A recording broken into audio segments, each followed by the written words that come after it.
Bill Barnwell came out with his NFL pressure list, people under the most pressure. We have Tom Brady on here. We have Jalen Hurts. We have Tua. That makes a lot of sense. Carson Wentz makes a lot of sense. Lamar Jackson is on here. And 2 Cowboys. Zeke Elliott, understandable. And Trevon Diggs on Barnwell's pressure list for the upcoming season. We know why for Zeke.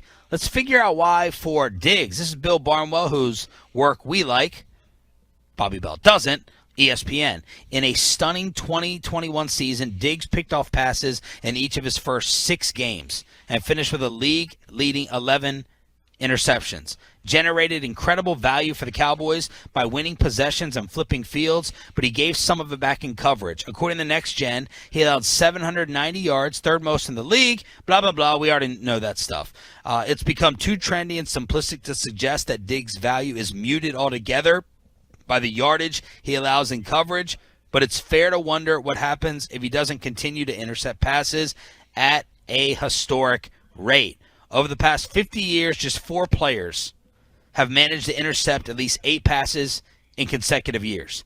Champ, Richard Sherman, J.C. Jackson, and Keith Lyle. If Diggs can't pick off as many passes this year, he'll need to be better in coverage to compensate. If he manages to repeat his double-digit totals from 21, he could be looking at a record cornerback contract next March. Trevon Diggs on the Bill Barnwell pressure list. Oh man, I like hearing this because I the one thing I want to see him get better in coverage.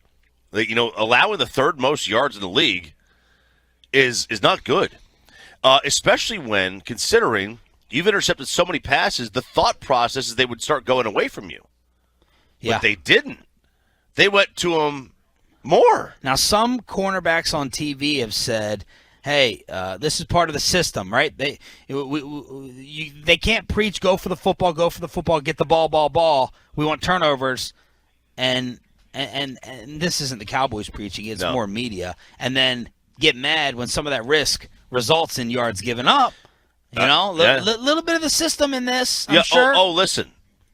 The defensive coaches are the ones to blame here for a lot of this because they preach that. And, we've just – it's just a shame that, we've got so much information and studies and data done that, we don't need to have this being preached to these players anymore. Just cover the guy. Just cover the guy, man. Don't let him get nothing deep. Don't let him get anything downfield. Keep everything in front of you. What a great coaching speech from R.J. Choppy. Stand up in the DB room. Guys, just cover him. Just cover him. Guys, if it's deep, cover him. Slant, get in front. Out, anticipate sideline. Go out there and get them. Look, just shut it down. Quarterbacks need to be aggressive. Cornerbacks do not. Cornerbacks do not need to be aggressive. No. Aggressive is what leads to touchdowns being allowed. Zeke on the pressure list from Bill Barnwell. Once the engine of the offense, Elliott now feels like an expensive, outdated spare part.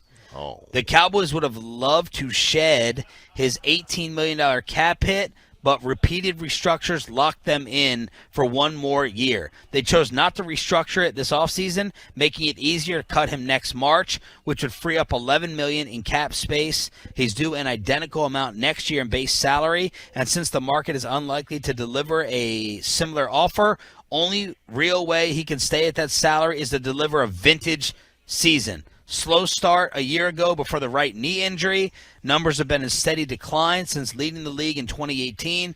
It might take another league-leading performance to keep Elliott on the Dallas roster at his listed salary in 23. Oh, man, I pray every day that they don't overpay. Let's say he has a great year. Let's say he has 1,400 yards this year, 1,500 yards. Just a monster season. Yeah.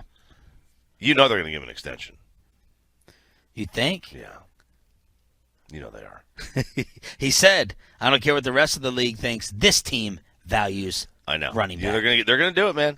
If he goes out there, bell cow again, 1,500 yards, duplicate like 2018, 20, whatever, He's going to do it. They're Daniel gonna do it. Jones on this list, obviously, and then you got Jalen Hurts. Carson Wentz's successor in Philly might have more riding on this year than any other player, with Tua as the one possible exception.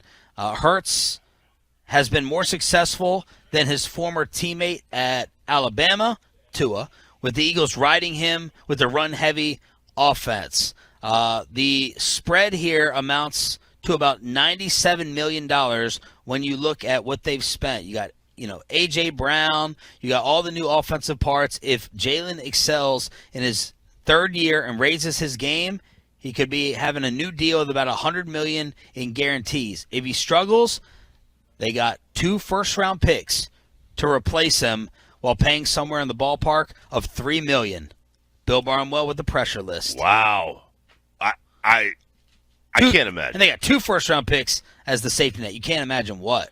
That they would get well, first of all, that he would have a year to get that kind of money. Yes. I can't imagine it either. No, I mean, if he does, obviously he'll get it. I don't think he'll be the Eagles starter next year. I agree. I don't know where they're going to go. Obviously, they'll probably go the draft route because they're going to have the draft capital. But are they going to be bad enough to be able to get a high pick? The answer is probably no.